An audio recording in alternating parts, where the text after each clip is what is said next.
بسم اللہ الرحمن الرحیم الحمد للہ رب العالمین وبہ نستعین وصلی اللہ وسلم علی سید الانبیاء والمرسلین وعلی آلہ واصحابہ اجمعین ومن تبعہم بإحسان الی یوم الدین اما بعد۔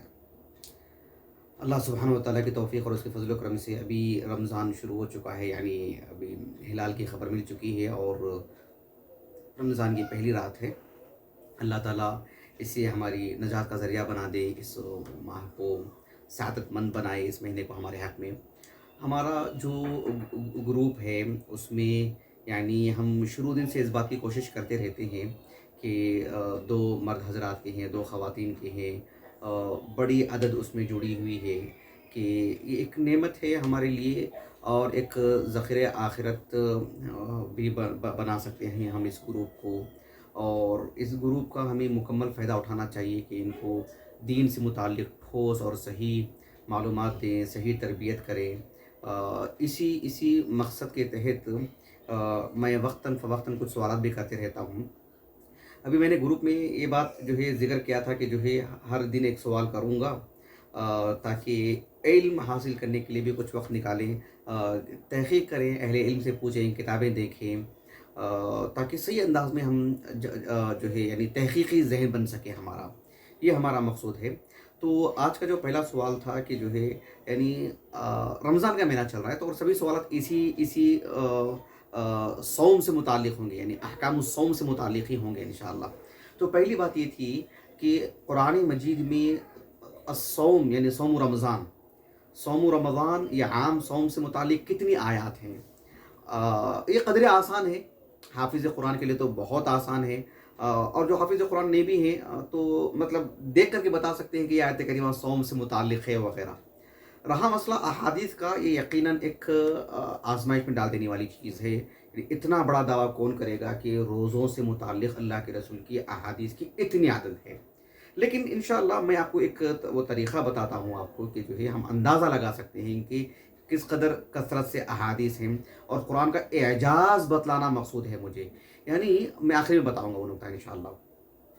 سر دست پہلے وہ آیات دیکھ لیتے ہیں۔ مثلا اللہ رب العالمین نے سورۃ البقرہ میں بیان فرمایا، معروف آیت کریمہ، سب واقف ہیں تقریباً اس سے الحمدللہ، کہ یا ایھا الذین آمنوا کتب علیکم الصیام کما کتب علی الذین من قبلکم لعلکم تتقون ایاما معدودات فمن کان منکم مریضا او علی سفر فعدۃ من ایام اخر۔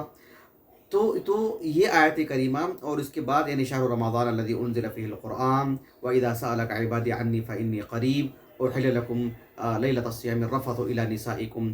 تو یہ 5 آیتیں آپ دیکھیے کہ اس میں رمضانیات، یعنی چاہے وہ رمضان کا روزہ ہو، اس کے ارکان ہوں، اس کے واجبات ہوں، اس کے مستحبات ہوں، اس کی جو روزے کے حق میں جو نواقض ہیں اس کا ذکر ہے، قرآن مجید کے نزول سے متعلق بات ہے، لیلۃ القدر سے متعلق بات ہے، اور جو ہے دعاؤں اور وظائف کا اس میں ذکر ہے، اعتکاف کا اس میں ذکر ہے، اور سبحان اللہ، یعنی آپ دیکھو ان 5 آیتوں میں رمضان بھر میں رکھے جانے والے جو 30 روزے ہیں، اس کی صبح، اس کی شام، اس کی رات، اور جو ہے صائم روزے دار سے متعلق اوصاف، یعنی ایک ہلال سے لے کر کے شوال کے ہلال تک کے درمیان کے عرصے کو کتنا سمیٹ دیا گیا ہے۔ اللہ اکبر، کس قدر یعنی مطلب یعنی سبحان اللہ اعجاز ہے۔ دیکھو قرآن میں کتنا ایک اعجازی پہلو ہے یہ قرآن، واقعی اللہ کا کلام ہے۔ یعنی آپ اندازہ لگا لیجیے، اللہ کے رسول صلی اللہ علیہ وسلم جو تقریباً 10 سال آپ نے روزہ رکھا مدینے کو آنے کے بعد، رمضان کے روزوں کی اگر بات کرتے ہیں 2 ہجری سے، یعنی کم و بیش آپ نے 8 سال 9 سال روزے رکھے۔ کہنے کا مقصود یہ ہے کہ جو ہے 8 سال سے متعلقات کتنے مسائل رونما نہیں ہوئے ہوں گے، کتنے سوالات نہیں آئے ہوں گے اللہ کے رسول کو، کتنے حوادث اور وقائع نہیں ہوئے ہوں گے، اور کیا کچھ مسائل نہیں رہے ہوں گے صوم سے متعلق، سب کو ان 5 آیتوں میں سمیٹ دیا گیا۔ اللہ اکبر، سبحان اللہ العظیم۔ کچھ آیتیں ایسی ہیں جس میں رمضان کے روزوں کا تو ذکر نہیں ہے لیکن روزوں کا ذکر ہے۔ مثلا اللہ سبحانہ وتعالیٰ نے سورۃ البقرہ میں جب حج کا ذکر فرمایا تو کہا وَأَتِمُّوا الْحَجَّ وَالْعُمْرَةَ لِلَّهِ فَإِنْ أُحْصِرْتُمْ فَمَا اسْتَيْسَرَ مِنَ الْهَدْيِ وَلَا تَحْلِقُوا رُؤُوسَكُمْ حَتَّى يَبْلُغَ الْهَدْيُ مَحِلَّهُ فَمَنْ كَانَ مِنْكُمْ مَرِيضًا أَوْ بِهِ أَذًى مِنْ رَأْسِهِ فَفِدْيَةٌ مِنْ صِيَامٍ أَوْ صَدَقَةٍ أَوْ نُسُكٍ۔ اس آیت میں 2 مرتبہ اللہ رب العالمین نے روزے کا ذکر فرمایا ہے۔ یہ ایک آیت کریمہ ہے جو حج سے متعلق ہے۔ ایک اور آیت کریمہ ہے اس میں یعنی سورۃ النساء میں، وَمَا كَانَ لِمُؤْمِنٍ أَن يَقْتُلَ مُؤْمِنًا إِلَّا خَطَأً وَمَنْ قَتَلَ مُؤْمِنًا خَطَأً فتحرير رقبة مؤمنة ودية مسلمة إلى أهله إلا أن يصدقوا فإن كان من قوم عدو لكم وهو مؤمن فتحرير رقبة مؤمنة وإن كان من قوم بينكم وبينهم ميثاق فدية مسلمة إلى أهله وتحرير رقبة مؤمنة فمن لم يجد فصيام شهرين متتابعين. تو وإن كان یعنی من قوم بینکم و بینہم میثاق فدیۃ مسلمۃ الی اہلہ، وہاں دیکھیں تقدیم و تاخیر ہوئی ہے. خیر مجھے وہ بتانا مقصود نہیں. تو یہاں اللہ سبحانہ و تعالیٰ نے صوم کا ذکر فرمایا اس ضمن میں بھی، جو ایک مسلمان کو خطأ یعنی انجانے میں قتل کر دیتا ہے. اور سورۃ المائدہ میں جو کفارہ ہے روزے کا نہیں، اس کا قسم کا کفارہ، اللہ تعالیٰ نے کہا لا یؤاخذکم اللہ باللغو فی ایمانکم ولکن یؤاخذکم بما عقدتم الایمان فکفارته اطعام 10 مساکین من اوسط ما تطعمون اہلیکم او کسوتهم او تحریر رقبہ فمن لم یجد فصیام 3 ایام. پھر اس کے بعد پہ اللہ رب العالمین نے حالت احرام میں جو شکار کر دیتے ہیں، یا ایھا الذین آمنوا لا تقتلوا الصید وانتم حرم ومن قتلہ منکم متعمدا فجزاء مثل ما قتل من النعم ہدیا بالغ الکعبہ او کفارۃ طعام مساکین او عدل ذلک صیاما لیذوق وبال امری. میرے سمجھتا ہوں جو سورۃ المائدہ کے بھی میں نے آیت کریمہ پڑھی نا قسم کے کفارے سے متعلق، اس کے تقریباً 7-8 آیتوں کی بعد والی آیت ہے، دوسرے صفحے کی بالکل آخری آیت کریمہ 15-17 والے مصحف میں. اسی طرح سے آپ دیکھیے قرآن مجید میں صوم کا ذکر اور کہاں ہے؟ سورۃ المجادلہ میں ہے والذین یظاہرون من النساء ما ولاہم عن قبلتہم التی، نہیں وہ آیت کریمہ نہیں. سورۃ المجادلہ کے آغاز میں جو زہار کا جو مسئلہ ہے، یعنی جو لوگ اپنی بیویوں سے متعلق زہار والی جو باتیں جو ہے تم میری ماں کی طرح ہو، تو من قبل ان یتماسا ذلکم توعظون بہ واللہ بما تعملون خبیر فمن لم یجد فصیام شہرین متتابعین من قبل ان یتماسا. تو ان آیات میں آپ دیکھیے روزوں سے متعلق گفتگو کی گئی ہے. کل ملا کے کتنی آیات ہیں؟ دو صفحات میں لکھنے کی آیتیں ہیں پوری ملا کر کے.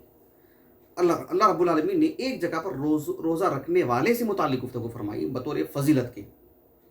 اللہ رب العالمین نے فرمایا ان المسلمین، سورۃ الاحزاب کی آیت کریمہ ہے، ان المسلمین والمسلمات والمؤمنین والمؤمنات والقانتین والقانتات والصادقین والصادقات والقانتین والقانتات والمتصدقین والمتصدقات، اس کے بعد والصابرین والصابرات والخاشعین والخاشعات، نہیں اس کے بعد ہے والمتصدقین والمتصدقات، اس کے بعد ہے والصائمین والصائمات، روزہ رکھنے والے مرد اور روزہ رکھنے والی خواتین.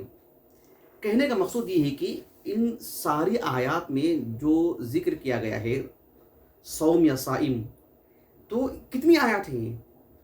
اب جو میرا سوال ہے وہ سوال کیا ہے؟ احادیث مبارکہ کتنی ہیں جو صوم سے متعلق ہے؟ احادیث مبارکہ رسول اللہ صلی اللہ علیہ وسلم کی اس موضوع سے متعلق احادیث بکثرت ہیں. پہلی بات بکثرت ہے. اس کا اندازہ آپ لگائیے کہ امام ابو داؤد السجستانی رحمہ اللہ 275 ہجری سے وفات ہیں. انہوں نے اپنی السنن میں جو احادیث ترتیب دی ہے نا، معلوم ہونا چاہیے کہ ان میں جو احادیث ہیں وہ احکام سے متعلق ہیں. زہد کتاب الزہد، کتاب الفضائل تو اس میں ہے ہی نہیں. تو انہوں نے جتنی بھی احادیث ترتیب دی ہیں اپنے السنن میں، وہ سب جو ہے یعنی احکام و مسائل سے متعلق ہے. احکام و مسائل سے متعلق. اہل مکہ کو انہوں نے خط لکھا تھا، یعنی چھوٹا سا رسالہ 47 صفحے کا، میرے پاس پی ڈی ایف شکل میں موجود ہے. 47 صفحے کا رسالہ ہے وہ، دکتور محمد بن لطفی الصباغ کی تحقیق سے چھپا ہے. 47 صفحے یعنی 40 پر 7 صفحے کا کل رسالہ ہے، جس میں جدید تحقیق فہرست سب ملا کر.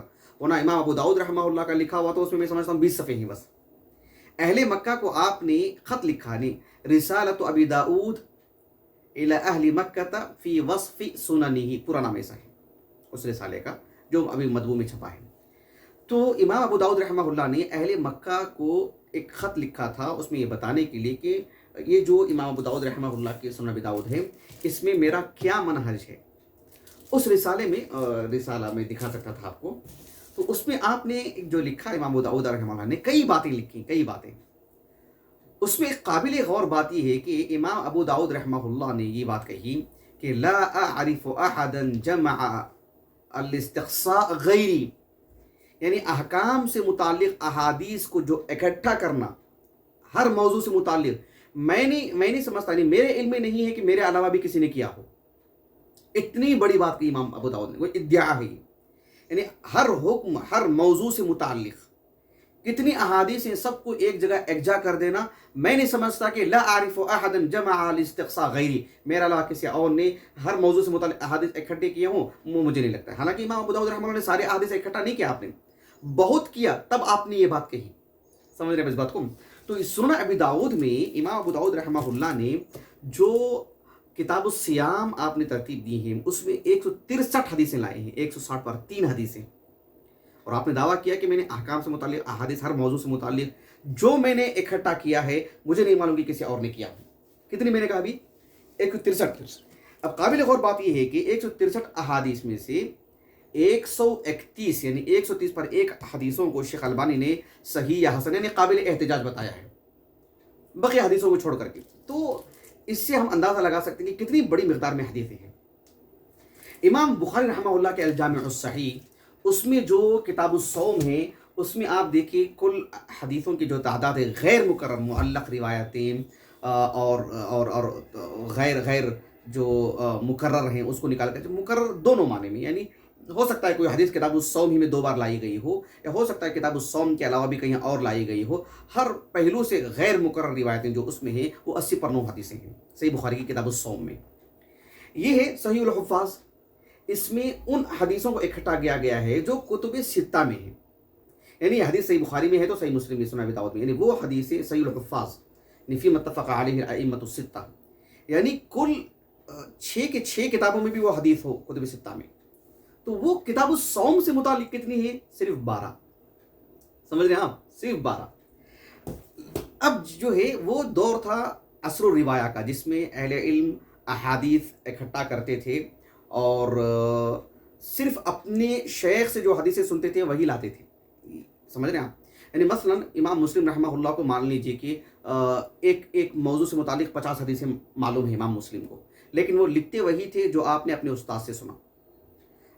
اگر اپنے استاد سے سنا ہے انہوں نے بہت ساری حدیثیں، وہ حدیث نہیں سنی، ان کے ساتھی نے سنا ہے، آپ نے نہیں سنا، تو اس کو لکھتے نہیں تھے وہ اپنے صحیح مسلم. دیگر محدثین میں طریقہ تھا وہ. تو کہنے کا مقصود یہ ہے کہ وہ عصر الروایہ ہے، اس میں سب حدیثیں اکٹھا ایک ساتھ کرنے کا ایسا ذہن نہیں تھا. پھر بھی کچھ اہل علم نے کیا.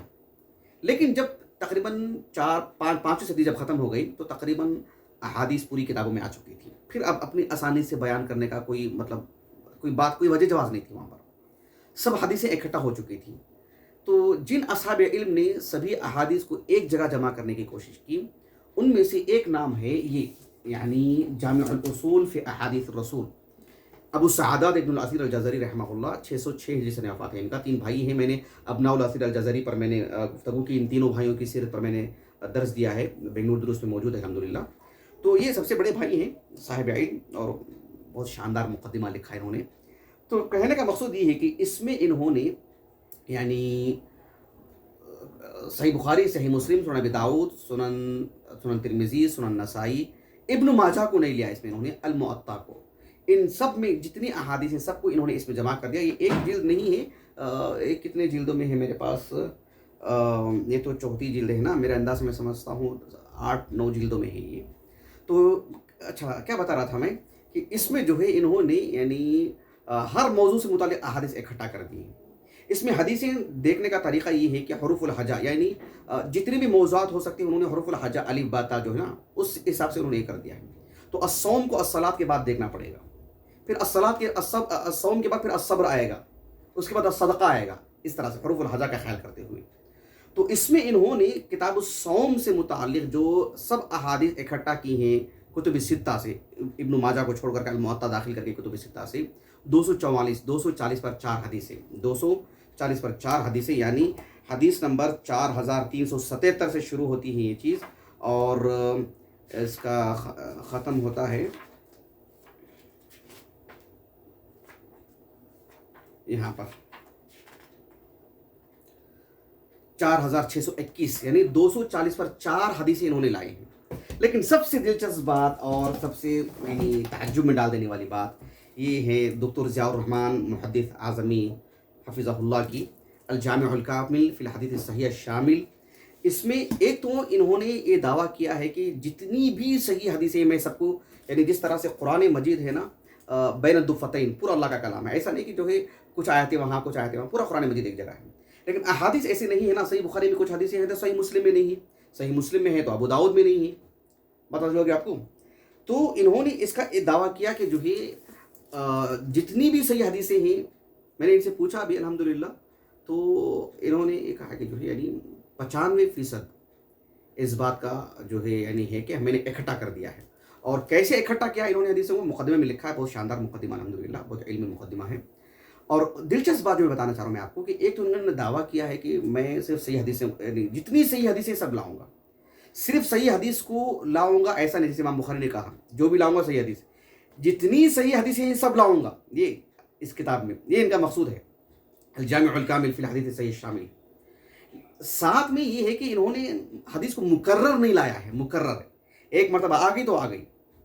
البتہ نہج امام مسلم رحمہ اللہ کا انہوں نے مقدم رکھا ہے کہ حدیث کے بعد جب حدیث لاتے ہیں تو اس میں کوئی زائد بات ہوتی ہے تبھی لاتے ہیں وہ. اچھا، تو اس میں انہوں نے جو احادیث لائے ہیں وہ دیکھیے آپ، یعنی حدیث کی ترقیم نہیں ہے اس میں، حدیث نمبر 1 حدیث نمبر 2 ترقیم نہیں ہے. یہاں سے انہوں نے شروع کیا ہے، اور یہ دیکھنا اتنا حصہ میں نے گنا، اس کو تقریباً 409 حدیثیں ہیں، 409 حدیثیں. تو 409 حدیثیں ہیں اس کے اندر. تو ایک حد تک ہم اندازہ لگا سکتے ہیں کہ کتاب الصوم سے متعلق کتنی احادیث ہیں. یعنی اس میں رمضان کی فضیلت، قیام اللیل کی فضیلت، روزہ رکھنے کی فضیلت، روزہ چھوڑنے پر وعید، کون روزہ رکھے گا کون نہیں رکھے گا، روزہ کب سے کب تک رکھا جائے گا، روزے کے نواقص کیا ہیں، اور جو ہے نفل روزے کتنی اقسام ہیں، اس کی کیا کیا فضیلتیں ہیں، اور روزہ سحری سے متعلق، افطاری سے متعلق، اور جو ہے کفارے سے متعلق، روزہ نامی چیز سے جڑی جتنی چیزیں ہیں سب سے متعلق وہ احادیث اس میں آ جاتے ہیں. تعجب خیز بات یہ ہے کہ احادیث کی اتنی کثرت ہے. اللہ کے رسول صلی اللہ علیہ وسلم 8 سال آپ نے روزہ رکھا، 8 یا 9 سال آپ نے روزہ رکھا. اس درمیان میں فرض روزے بھی 8 سال 9 سال رکھے گئے، نفل روزوں کے تو بھرمار، اور روزہ رکھنے والوں کے الگ الگ تنوع، مسافر ہیں، کوئی مقیم ہے، کوئی صحت مند ہیں، اور عوارض ہیں انسانوں کے. ان سب سے جڑے سینکڑوں مسائل ہیں، اس پر احادیث ہیں.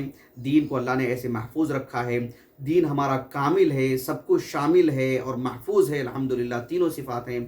اور ان سب کو قرآن مجید کی ان کچھ آیات میں سمیٹ دیا گیا ہے. قرآن کا اعجاز پہلو دیکھیے، اللہ اکبر. تو یہ مقصود تھا مجھے سوال کرنے کا. انشاءاللہ ہم نے یہ سلسلہ جاری رکھیں گے سوالات کا. اللہ رب العالمین ہمیں جو ابھی رمضان شروع ہوا ہے، اللہ تعالی ہمیں اس کی سعادتوں کو حاصل کرنے والا بنائیں. سبحانک اللہم و بحمدک، اشہد ان لا الہ الا انت، استغفرک و اتوب الیک.